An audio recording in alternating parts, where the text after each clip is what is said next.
Tradisi tutunggulan yang sering dilakukan oleh warga Dusun Gunung Batu. Mereka saat melakukan ini ada perayaan pernikahan atau perayaan panen.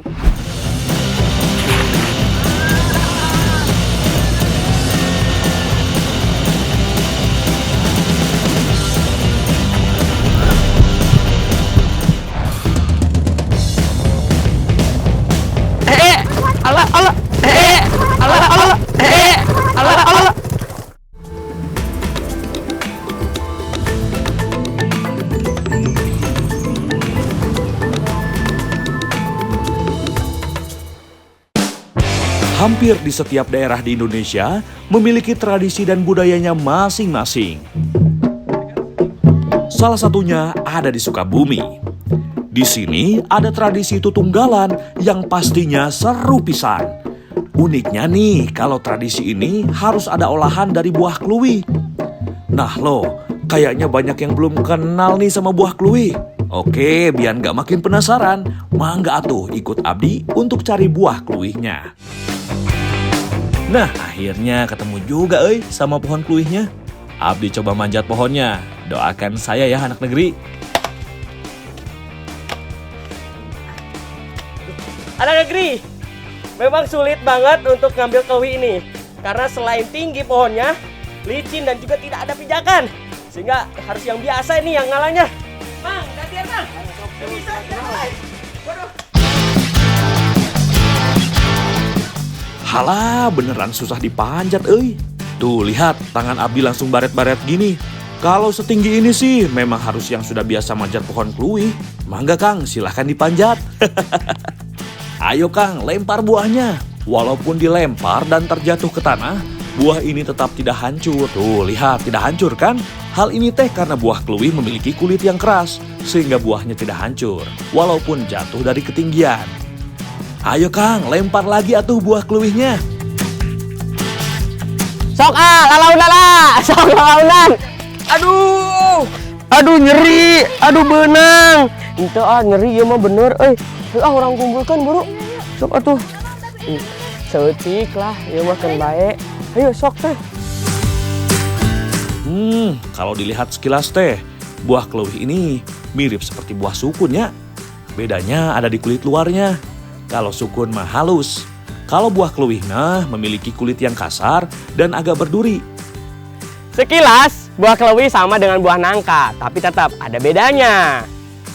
Buah nangka dia lonjong, kalau buah kluwi agak bulat dan teksturnya juga beda. Durinya agak tajam, kalau kluwi agak lembut. Ayo orang pasak ya, tos kumpul, sok talian heula tuh. Buah-buah kluwih ini langsung saja kita ikat dan kita bawa ke kampung Yuneng. Hatur nuhun ya Kang, udah dibantuin. Ayo Neng, kita pulang ke kampung.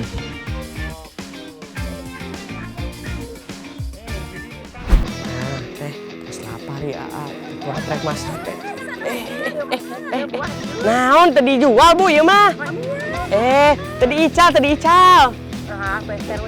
Entong. Ieu tos lapar ieu teh. Oh, acara naon? Acara adat. Uyos tapi abi nu ngilu masak sang mam. Uyos. Nyantos terus. Abdi sudah GR duluan, Abdi kira mau minta tanda tangan. Ternyata pada mau minta buah kluwih. Pertama yang kita olah teh pastinya buah kluwihnya dulu ya. Sama seperti membuat sayur nangka. Buah kluwihnya kita kupas bagian kulit luarnya. Setelah bersih dari kulit luarnya, baru kita potong kecil-kecil. Biar bersih dari getahnya, potongan buah kluwihnya harus dicuci terlebih dahulu ya. Kalau sudah dicuci dengan air bersih, baru bisa dimasak. Untuk membuat sayur kluwi, harus pilih-pilih buah kluwihnya yang harus yang lebih muda, sehingga bijinya itu lebih empuk untuk diolahnya. Kalau buah kluwihnya sudah lebih empuk, langsung kita angkat dan tiriskan. Lanjut kita bikin bumbunya. Bahan-bahan yang dihaluskan ada bawang merah, bawang putih, ketumbar, kunyit, dan tentunya cabai merah keriting. Semua bahan-bahan tadi kita ulek sampai benar-benar halus. Hayu Neng Virgi, semangat nguleknya tuh. Sayur kluwi ini mirip seperti sayur nangka, namun lebih bervariasi. Sayur kluwi ini ada tambahan tempe dan juga kentang. Aduh, panas teh, kedap. Enak.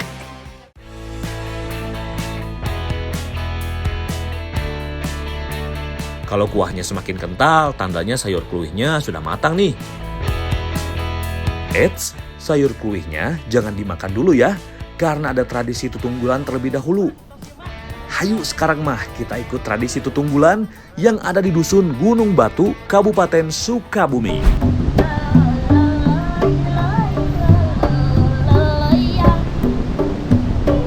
Tutunggulan merupakan tradisi yang tumbuh di masyarakat Sunda sejak zaman dulu.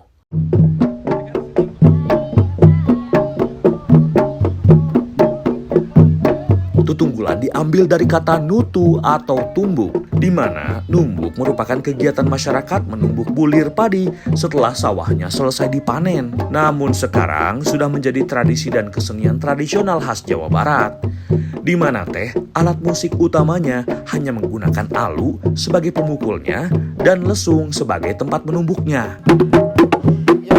Tradisi tutunggulan yang sering dilakukan oleh warga Dusun Gunung Batu.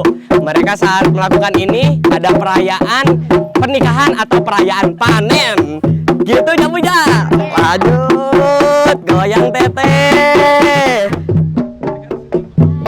Setelah semua sudah memutar lisung, nah proses terakhir dari tradisi tutunggulan ini adalah makan bersama dengan warga yang punya acara dan tentunya pemain tradisi tutunggulan. Sayur kluwih ini merupakan menu wajib ketika ada tradisi tutunggulan maupun acara hajatan di Dusun Gunung Batu, Kabupaten Sukabumi. Pertama, masyarakat ini memasak sayur kluwih itu karena memanfaatkan pohon-pohon yang ada di sekitar sini, sehingga dimanfaatkan dipasak menjadi sayur kluwih dan dimanfaatkan untuk perayaan panen, hajatan atau pas sunatan. Gitu namanya. Ayo atuh urang seepkeun raos pisannya. Oke, baik, saatnya harus melangkah ke depan. Move on-nya bukan cari pacar baru, tapi cari ikan di sungai. Kebetulan nih, Abdi diajak sama para pencari ikan di daerah Cijulang untuk ngecerik ikan di sungai. Ngecerik merupakan cara menangkap ikan di sungai dengan menggunakan jala khusus. Biasanya, jalanya terbuat dari anyaman benang nilon yang memakai pemberat dari cincin timah. Untuk cara menjaringnya, hampir sama dengan menjaring di laut. Bedanya, kalau ngecerik, jaringnya lebih kecil dan jangkauannya tidak luas. Caranya untuk mencari ikan di sungai ini biasanya dilakukan menggunakan cara ngecerik atau menggunakan jaring yang mirip dengan jala tapi ukuran bolong-bolongnya itu lebih kecil. Ayo kita cobain.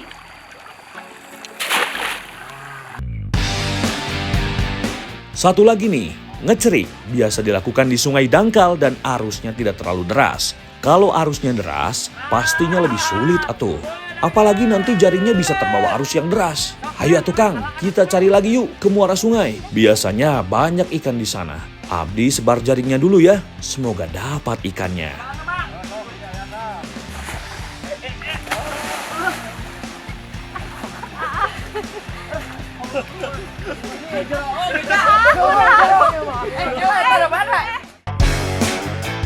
Wih, benar tuh, lihat. Ada ikan yang terjebak di jaringnya. Mantap pisan Di setiap ujung jala dipasang cincin timah pemberat yang fungsinya agar jalannya cepat tenggelam di dalam air dan menangkap ikan-ikan yang ada di bawahnya. Masyarakat di sini biasanya ngambil ikan nih di sungai ini. Nah, ikan yang dicari adalah ikan gegehek, ikan sungai. Tapi di sungai ini bukan hanya ikan gegehek aja nih, ada juga ikan yang lainnya kayak jair, ada udang dan juga sanesna nyamangnya. Sok atuh urang kumpulkeun wae. Sok kumpulkeun ieu. Neng.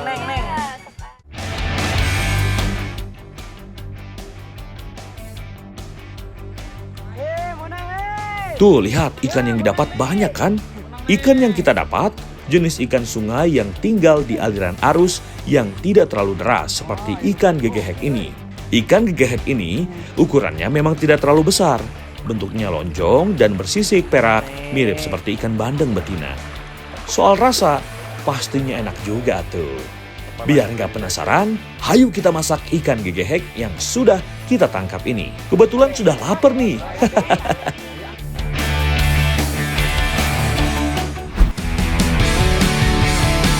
Ikan gegehek yang sudah kita tangkap tadi mau kita olah jadi makanan khas Sunda, yaitu ikan gegehek goreng sambal cikur. Ikan gegehek yang sudah kita tangkap tadi dibersihkan. Selanjutnya kita tambahkan perasan jeruk lemon untuk menghilangkan aroma amisnya. Setelah tercampur semua, diamkan sebentar agar bau amisnya benar-benar hilang. Setelah itu tinggal kita goreng dengan minyak panas. Ada negeri untuk mengolah ikan gegehe ini berbeda dengan ikan yang lainnya. Sisiknya tidak dikupas sehingga rasanya nanti ketika dimakan lebih renyah dan garing. Setelah kering dan teksturnya lebih renyah, kita angkat dan tiriskan minyaknya. Tidak hanya ikan saja, tapi masakan ini ada bahan tambahannya, yaitu potongan tempe. Tempe yang sudah dipotong dadu ini digoreng sampai matang ya. Tempe ini akan menjadi lauk tambahan untuk dimakan dengan sambal cikur dan ikannya nanti. Ini nih yang ditunggu-tunggu, yaitu sambal cikurnya. Yang beda dari sambal cikur ini, yaitu penggunaan ketiga jenis cabai yang berbeda. Ada cabai merah, cabai domba, dan cabai rawit hijau. Ketiga cabai tadi kita ulek dengan bawang merah, bawang putih, dan sedikit garam. Kalau kesemua bahan tadi sudah diulek, terakhir baru masukkan jagoannya, yaitu cikur atau kencur. Ulek kembali sampai menjadi sambal. Ada lagi yang bikin beda.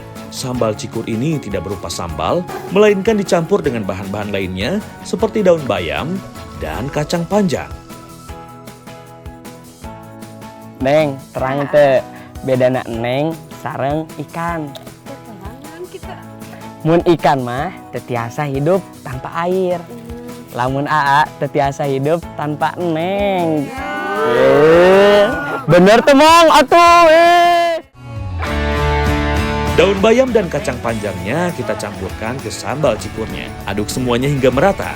Wah, belum jadi aja sudah bikin ngiler ya anak negeri. Kalau semua sudah tercampur, tinggal kita sajikan dengan ikan gegehek dan tempe gorengnya.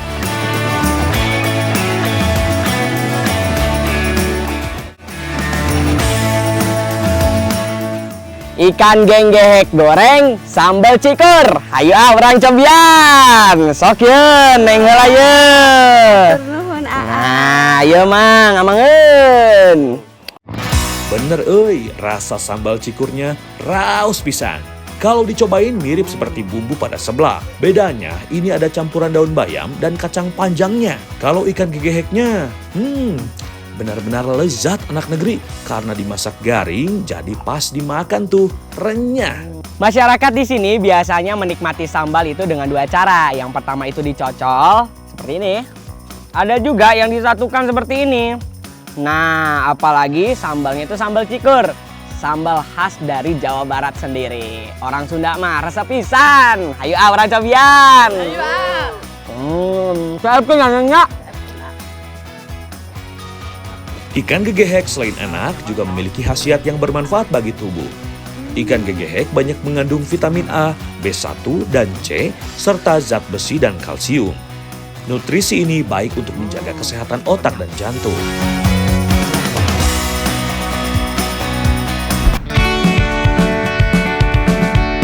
Aparhan ini teh kenapa masuk ke dalam hutan begini atuh?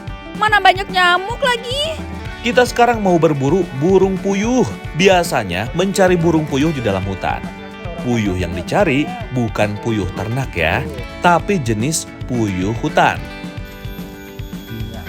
Sekarang kita lagi berburu burung puyuh menggunakan alat tradisional yang sering digunakan oleh masyarakat sini. Namanya adalah tingga. Dipakai umpan deras supaya si burung puyuhnya mau masuk ke tingga ini. Kalau di Jawa Barat, menangkap burung puyuh hutan ini biasa disebut ngobor. Aparhan, sampai kapan ini nungguinnya? Udah dari tadi di sini. Sabar atuh, memang gak mudah buat nangkap burung puyuh teh. Sebentar lagi pasti dapat. Nuju naraon. Kan neng mang, keneangan burung puyuh. Oh, neangan burung puyuh. Moal kenging wayah kieu mah. Kedah wengi. Cenah dek iya cenah bisa cenah. Pan ieu teh santan atuh kedah sabar matak make. Tos saya nama ada amang ternak puyuh. Giring we sareng amang hayu. Muhun. Muhun. Ieu mah lain ngadaguan burung Make puyuh malah kedah wengi. ngadaguan nyamuk ieu mah. Biarin si Kang Yayan ditinggal we di hutan. Habis ngabohong wae sih. Nah, ini dia peternakan burung puyuhnya. Tuh, lihat, banyak pisan kan burung puyuhnya. Biasanya, pakan burung puyuh merupakan campuran dari pakan alami seperti bekatul atau limbah padi dan pakan organik dari pabrik. Ternyata pemberian makan terhadap burung puyuh ini berbeda. Yang pertama untuk yang petelur, yang kedua pedaging. Untuk petelur jatahnya hanya 2 kali, tapi untuk pedaging bisa sampai 3 kali. Gitunya Kangnya. Selain pakan, pemisahan puyuh yang masih kecil juga penting. Kalau bahasa peternakan itu di-breeding. Jadi burung puyuh yang baru menetas dan masih kecil ini akan ditempatkan di kandang yang berbeda. Dan yang pasti ada lampunya ya, biar kandangnya tetap hangat. Jadi anak negeri, kalau kita di peternakan burung puyuh itu nggak boleh berisik karena akan mempengaruhi kualitas dari telur burung puyuhnya. Kalau sudah penuh gini, telur puyuhnya siap dikirim ke pasar. Buat bawa pulang. Oh gitu. Padahal tadi berburu susah. Nuhun ya Kangnya. Kurang pasak di bumi ah. Ayo tuh Kang. Nuhun atuh Kang. Ayo Kang.